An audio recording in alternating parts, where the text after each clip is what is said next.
my name is Parastu Imami, and I'm the host of The Road to Success for Your Highly Sensitive Child. This podcast is about empowering parents of highly sensitive children to nurture their child's unique personality trait and create a path to success.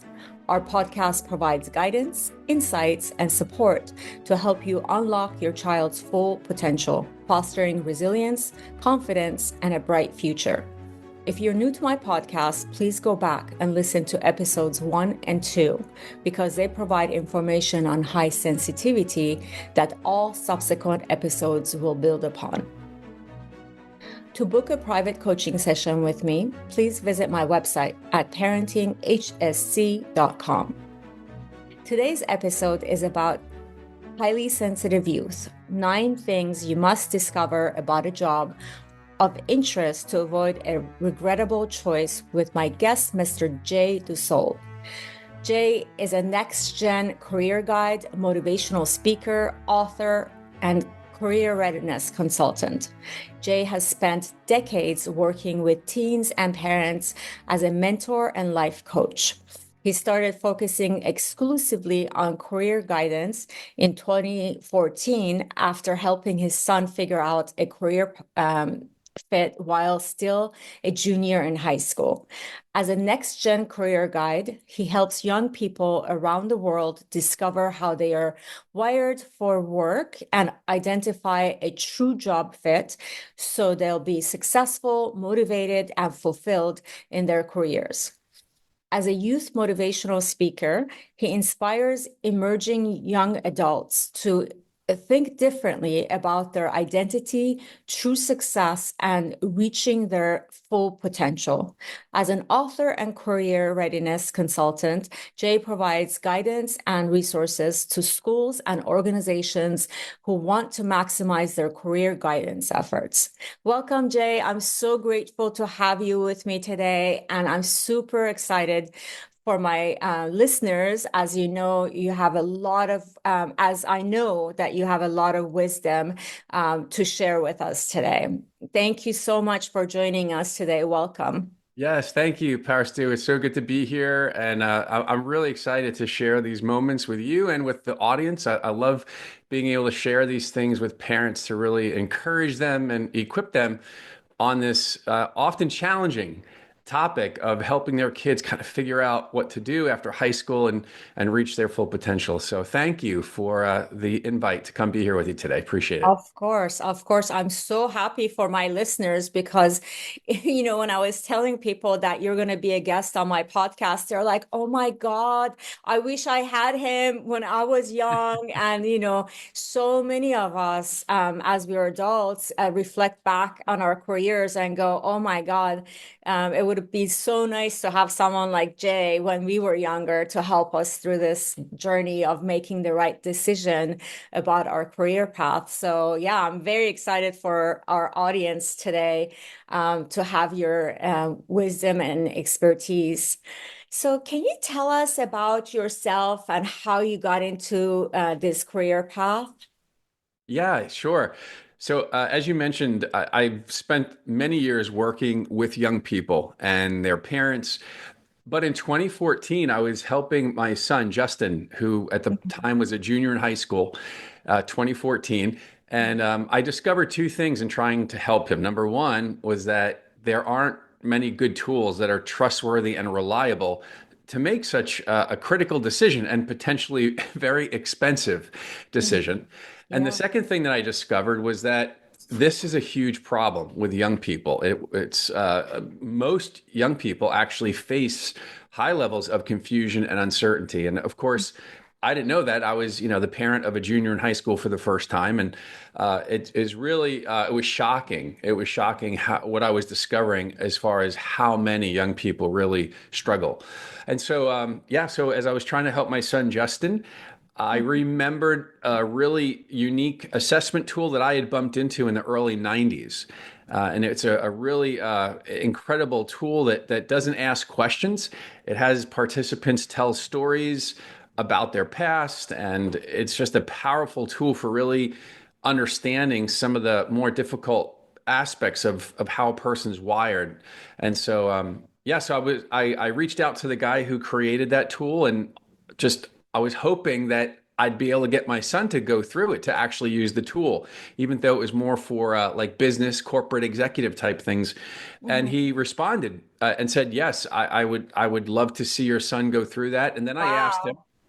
about using it for other young people. I said, Yeah. I've discovered a lot of other young people who need this kind of guidance, and so a door opened for me to start working with him and the tool, and so yeah, I decided to leave my 25-year career and start bringing this resource out into the world of young people to help them specifically with finding career direction. What an amazing story that is, Jay. Thank you for sharing it with us. And it's so amazing that the person that you reached out to was also open to having a new what do you call it, like end customer, I guess. What do you call it, Jay, when I'm spacing on that, when you pivot from your normal target customer. Now I got it.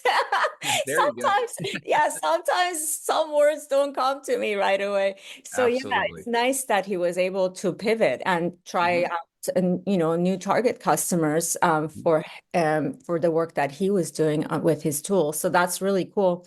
Yeah. Um, and then, so let's dive in and have you tell us about the 9-step process to find a career that is an amazing fit for you, for your youth. Yeah, absolutely. Yeah. So, when I started working with this tool and helping young people, one of the things I realized was a lot of young people, while they're confused, some of them kind of think they know what they want to do. Mhm, And mhm. so they weren't really interested in working with me with this tool to find a true fit. They already had some ideas. Yeah. And I was realizing that while they had an interest, the job of interest, Mhm. when I asked them a few basic questions about that job, they weren't able to answer some of the real basic things that are super important to know. And Mhm. so I developed another branch of my work, which is what we're talking about today. And that is, okay, if you have an interest in something, that's great, Mhm. great starting point, but you can't go make a decision to pursue something if you only know a fraction of what's actually involved. Yeah. Okay. And so yes, I developed this research blueprint that's simply introducing students to the 9 things that they should discover about a job of interest so they can make a truly informed decision. Yeah. Yeah. Right. So a lot of times what happens, Paris, is that young people do what I call guess and go. Okay. Mhm. So they kind of, get to the end of high school. They're feeling the pressure, especially unfortunately, to go to college. Yeah. Don't really know what to do, but they just guess. And Yeah. they might know that a job includes a subject they like or an activity that they are Mhm. good at, and they'll make a decision based on just knowing that very little amount of information. Yeah. And then what happens is they start down a path, and then they start discovering some of these Yeah. other facts. And then they're like, oh my gosh, I didn't know that the environment had these elements. Forget it. I Exactly. don't want to do that. I Right? can relate to that, Jay. When I was going, basically a lot of times too, we are watching as kids, we're watching TV and we're like, ooh, I want to be an attorney, Yes. or Yes. ooh, I want to be Right. this. Right. And for me, it was an attorney. I loved watching any kind of TV show that had to do with attorneys fighting somebody's battle. And, it was Interesting. like Wow. Okay. it's such an amazing thing to watch, that where somebody really needed help with some crime that they didn't commit, and this attorney comes in and helps them out. And here I am thinking that this is what attorneys do. And Glamorous, very glamorous. Yeah, for oh sure. my God, I ended up going to law school. Oh, wow. Reality hit that, oh my God, wow, you got to really know how to manipulate. You got to, I'm not, putting any attorneys down. So I have a lot of friends and family members who are attorneys. So I want to make that call out. But people were stealing the pages off of the books that we would need because it was very competitive. And Wow. I Okay. can't do things like that. So I Yeah. went through 2 years of law school and then dropped out. Can you imagine the amount of money that I just, Yep. I mean, Yes. I don't want to say it was a waste because I did end up Mhm. using what I learned in school in my career, Sure. Yeah. like, just basic information about Mhm. law and Mhm. negotiating and things like that.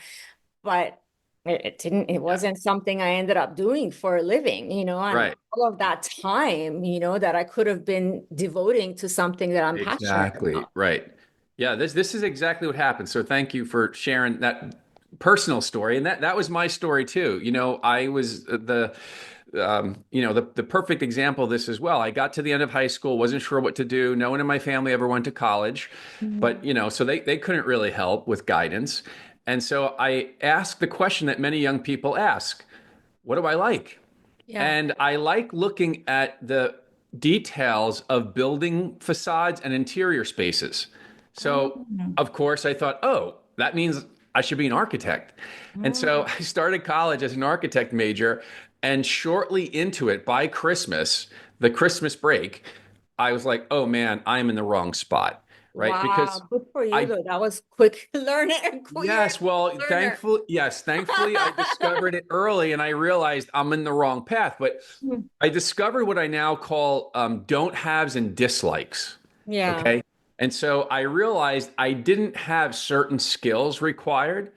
And there were just things I didn't like about what architects do. Yeah. I could have done them, but I just didn't like them. I didn't have a Yeah. motivation for those things. So again, this is exactly what happens with so many young people that they guess at something, they go, and then they discover details that become huge turnoffs. Yeah. They pivot to something else, but here's the problem. The pivot is just as uninformed as the original thing they Yeah. picked. So Yeah. now they go through the same thing again. This is why 80% of college students change majors more than 3 times. It takes Wow. it takes 6 years to complete a 4 year degree for 57% of the students that start college. Wow. Why? Know It's that. all this pivoting, guessing, Yeah. going, changing, pivoting, losing credits, wasting time, wasting money. It's unbelievable. And here's the thing that's so crazy, all of those things they wind up discovering could have easily been discovered with a little bit of research, with some guidance on what to know and some, just little strategies of how to do that, which is what I want to share with your audience today to help them or their kids maybe save some time, money, and effort by researching and really getting the full understanding of a job of interest before they make any plans to move forward on it. And that's so beautiful. And I'm so grateful that you're doing this work because honestly, I know so many people, me included, who really chose the wrong career path and really suffered through it Mhm. because, we were not in the right environment. Sometimes me personally, I was in a toxic environment for many, many years. And Mhm. I endured it because I had no clue what to do because I've been Wow. doing this for so long that I didn't know, like, what do I do if I don't do this, Yes, Even yes, when yes. I decided to, start my own business, I was afraid, I was really afraid. Hey, I'm making a very good salary at this other career Mhm. Yeah, that I yeah, had been that's in for legit. 25 years. Do I really want to pivot at this age, at this time in my career where will I make that kind of money, and Mhm. will people want to use my services? I didn't know, but I discovered that thankfully, yes, people do want to use my services because they do know that a lot of people are now understanding the benefit of hiring an expert in a Absolutely. certain field. Yes, yes, yes. For example, I'm writing a book and I could have done it by myself. Sure, I know how. I'm very good at organizing. I used to be a project manager, program manager, so There you I'm go. very good at putting my schedule together and doing all of that, right? But it's my first book. And I Yeah. decided, no, I'm going to hire coach to help me through this. And you would not believe the speed at which I'm writing this book. People that Mhm. I talk to Wow. are like, no way. Are you serious? You already completed this many chapters? And I'm like, yeah, because the process that he taught Mhm. me is so effective, Yeah. and same thing with what you're doing. Yeah. People really should be using your services because yours is, I think, even more important because your child is going to potentially not even pivot. They Right. might pick something and be so afraid. Like I'm telling you, like in our culture, Mhm. maybe things have changed now. I'm not sure, but in our culture, especially if your parents are paying your Mhm. tuition, Yep. we're not going to pivot. We are not going to pivot because we are so afraid that our parents are going to get mad at us. Yeah. So we're just going to endure whatever it is that we have Yep. to endure, get through the college years and Mhm. then hope that the career is going to be different, you Mhm. know? Yeah, yeah. In fact, in early December, I sent an email out to what we call it it's just the Life After 12th email community, Mhm. and I appeal to parents. I said, "Hey, listen, for those of you who have college kids, they're going to be home on break, and it is likely that a lot of them are afraid to have an honest conversation with you about how they're really doing in school as far as their career direction." Yeah. And so I just, I shared some statistics, I shared some other things with parents, and I just said, hey, I'm like, let me equip you. I'm going to equip you in this email to have that conversation to draw out how they're doing, but to create a safe space Yeah. because they're afraid. They're afraid to tell you. They've already beat themselves up for feeling like a failure. Like, oh, I had it like nailed down, but I Yeah. didn't really. I was so confident, but now I'm not. So to your point, a lot of young people feel trapped, and so that was the point of writing that email, was saying, hey, let's try to get on this conversation in a really healthy way, creating a positive environment so that they'll be willing to share and they don't have to initiate. If you ask the right questions with the right attitude and the right environment, you'll likely be able to draw that out and then affirm them and let them know that it's okay. It's Yeah. okay. We'll figure this out. But it's worse if you stay quiet and just continue to go down a path that really will lead to a place of misery. Yeah. So, yeah, I totally agree with you. I'm so glad you brought that up because it's so important having that conversation if need be. Yep. Yeah, absolutely. So yeah, walk us through whatever is, appropriate to share with this audience. Walk us through what you would normally do with the client. Yeah, sure. Yeah. So if we think about, I like to just kind of give people a visual. This is, I just wrote a book on this. It's really designed for students. It's Mhm. like a 5-minute read. It's super simple. So I'm just going to kind of share like what's in the book basically. So, Yeah, and what's uh, the title of the book? I know I got it. I'm looking at it right now, actually. It's across from me. Yeah, it's called Know Before You Go. Mhm. It's a bright yellow book. It's really designed for like a parent, especially if they have like a resistant reader and Yeah. either like a preteen, teen, a young 20 something who maybe doesn't really like to read books or is not open to having a conversation about this stuff. It's Mhm. designed for the parent to buy it and then like leave it laying around the house somewhere. Yeah. So it's really a quick read. It's easy. It's designed to lure them in by Mhm. piquing some curiosity just on the cover. But I'm going to just share it. So Yeah. here it is, folks. This is what's in the book. So if you think about two circles, right? So there's like the inner circle is the core, and this is what I typically call the core 5 things to really discover about the job of interest. Okay, so here they are. Number one, the duties, right? So, what will you be doing day in and day out in this job? Core duties. Number two, required skills. To do those things day in and day out, what are the required skills for this job? Yes. Thirdly, we want to think about what I simply call the content. What will you be working with in this job? Mhm. And then fourthly, we want to think about the setting. And this is, oh my gosh, this is so important, Paris, too. Like so many young people don't understand the job setting, the environment they'll be working in, and there are a number of elements in the environment that could be the deal breaker. Yeah. That could make them say, "Oh my gosh, I didn't know I'd be sitting down so much," or "I didn't realize you're going to be moving from one thing to another so quickly." I Hmm. mean, these could seem like small things, but if they're going against the person's wiring, Yes, it's going to be a significant thing. In fact, one of these things can make an otherwise great fit a bad choice, right? So absolutely. And setting is critical. especially for highly sensitive people, highly sensitive children, Yes, youth, yes. it's very important. The setting is extremely important because Okay. of the depth of processing and the depth of emotion, you feel emotions very deeply. So any of these things can become a Yep. huge burden for them.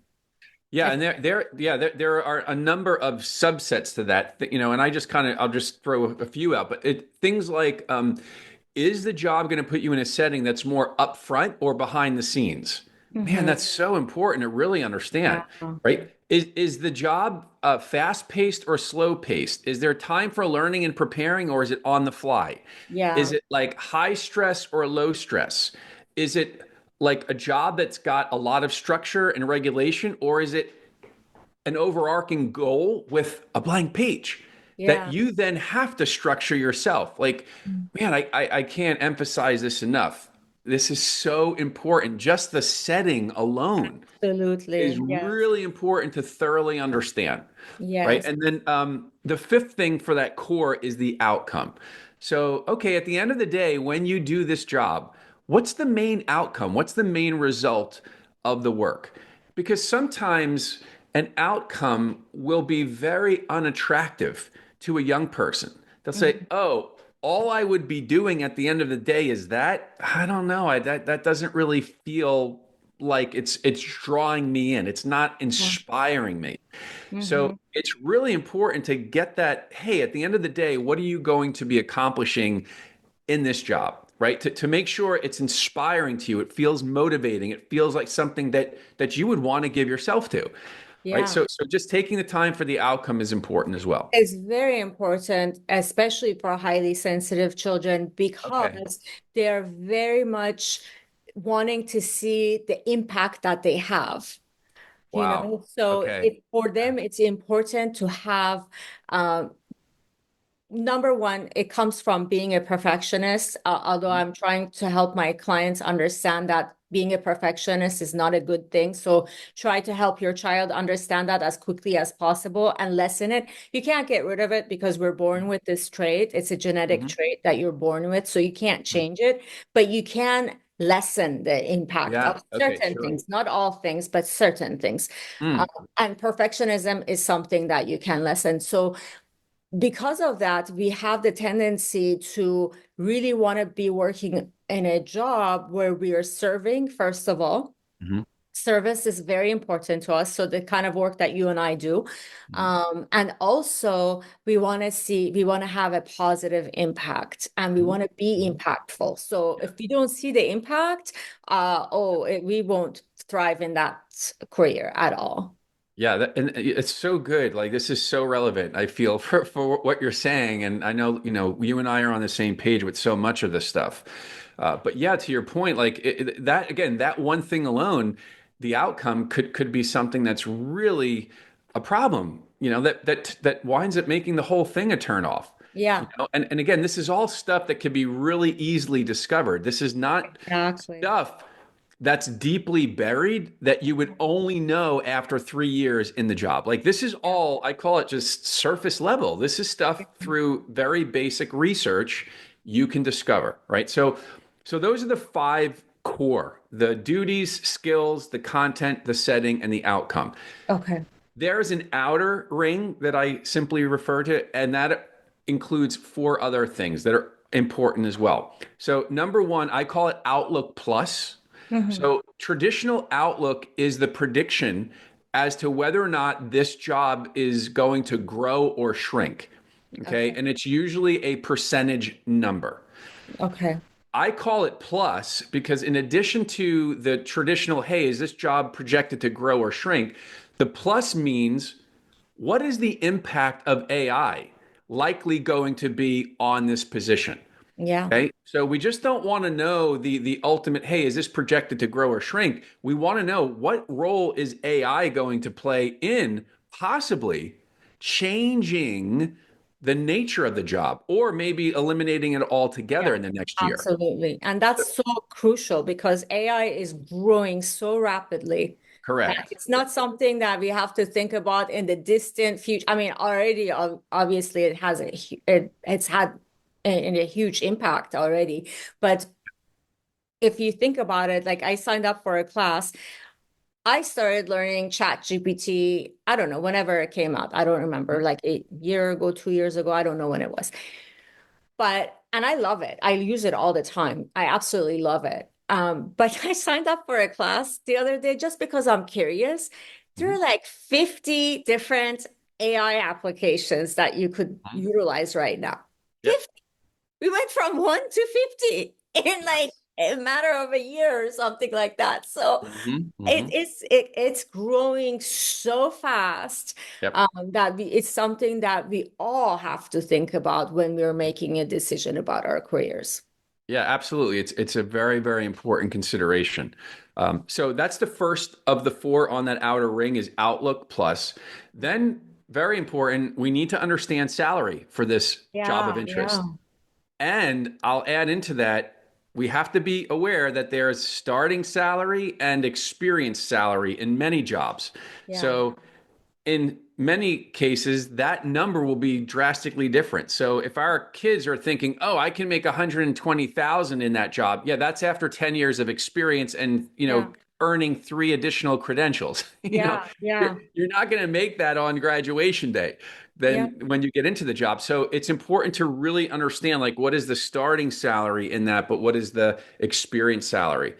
And the other thing I'll say about salary, which is so important is that our kids have to understand what is the cost of living for their envisioned lifestyle.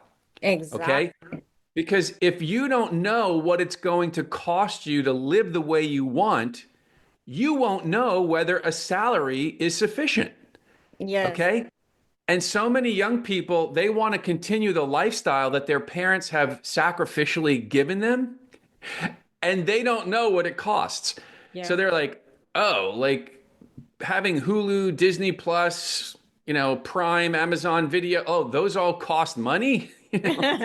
So it's Or like my gym membership, that's gym membership. $500 a month. Yeah, yeah, you get it, right? There's all these nice perks. And it's like, wait a minute, if I want to continue that Mhm. lifestyle, I need to know the number because Yeah, now I have a frame of reference for evaluating salaries. So yeah, it's like, wow, if I don't first know my cost of living for my envisioned lifestyle, I don't really know whether or not a salary is going to be sufficient. So that's an important part of that area is making sure our kids really kind of understand cost of living. Then they can analyze and say, will this potential salary be sufficient, be enough for me? So yeah. so the And the other salary, thing is the cap for the salary too, because certain yes, positions cap out. So right. are you okay with it when it caps out? Is that gonna still be okay with you? Because for me, for example, I wasn't okay with the capping out in my Mhm, previous job. So of mhm. course I could go further, but I just didn't want to. I didn't want to be in like top level management positions Yep. because I didn't want to be at the C-level positions because I just wanted to have a balanced lifestyle. And it's Mhm. very hard to have that type of a Yep. lifestyle, when you're at the C-level. So, Yep. yeah, thinking about the salary, all aspects of the salary is so crucial. As we wrap up today's episode, I want to remind you that you have the power to create a bright and successful future for your highly sensitive child. Embrace their uniqueness, nurture their strengths, and provide them with the love and support they need. Together, we can have a path to success that aligns with their sensitivity. Thank you for joining us today, and remember, you're not alone on this journey. We'll be here with more insights and inspiration in our next episode. Until then, keep believing in your child's potential because they truly are extraordinary. Stay tuned, stay inspired, and stay committed to setting your child up for success in life. If you enjoyed this episode and found it helpful, please leave a review, share with other parents, and reach out to us with any topics you'd like us to cover in the future. To book a private coaching session with me, please visit my website at parentinghsc.com.